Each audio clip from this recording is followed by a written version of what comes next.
Alright, splitting the centre bearing. You got to take all the Allen keys off, or cap screws, get them out, and that there, that ridge there, that's the back. So it goes to the back of the car. Alright, so if you're trying to sit on here to press it, you're going to wreck the balls. Don't do that.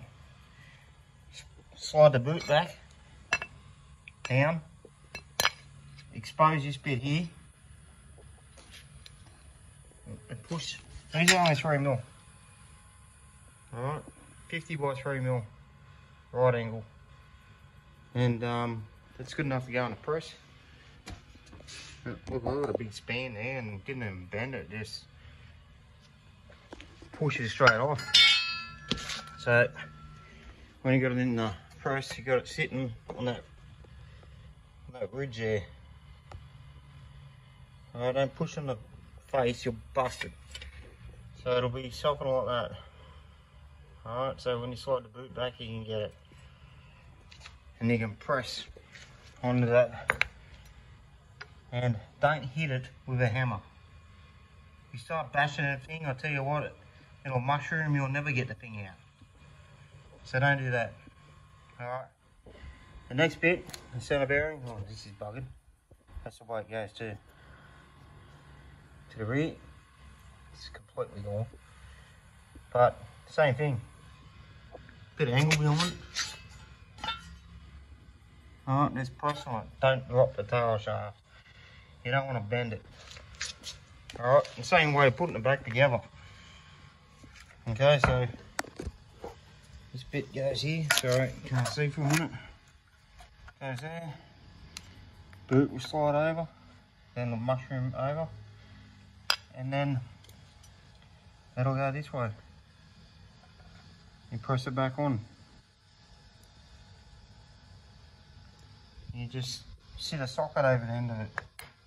So the socket will sit on that face there. And you can tap it over. Make sure the socket will slide over the end there. So when you're tapping it, it doesn't damage here. There's a circlip in there. So you've got to pop the circlip and then it all presses apart. If you don't take that circlip off, good luck. But always check for up here. This one's cracked. I've got a new one coming. There's different sizes too. This is 35.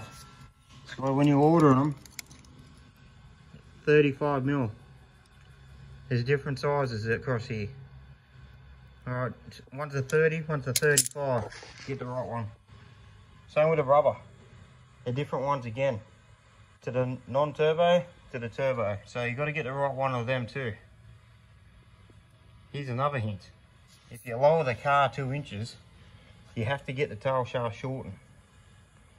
This is the front section, the rear section needs to be shortened. Otherwise, it bangs the back of the gearbox and wrecks the centre bearing, as I found out. No one tells you that. So yeah, if you ever lower an FG or whatever, BA, just be ready. You're going to bash the tail shaft. When the car goes down, at the back, there is no play for the tail shaft to slide. I couldn't even get it out, that's how much of a bugger it was. But yeah, that's destroyed the centre bearing. That's because I didn't know. But anyway, I went the hard way. And the new one's going in. Big vibrations on takeoff and under load. Oh, I drive the car normal, it's fine. But that's how you determine. Plus, as you can see, it's completely destroyed. Usually you grab the end of it, the middle of the tail shaft, and you wheel it up and down. And you've got massive amounts of movement, you know something's wrong. But yeah, hope it helps you out. But that's what I've come across.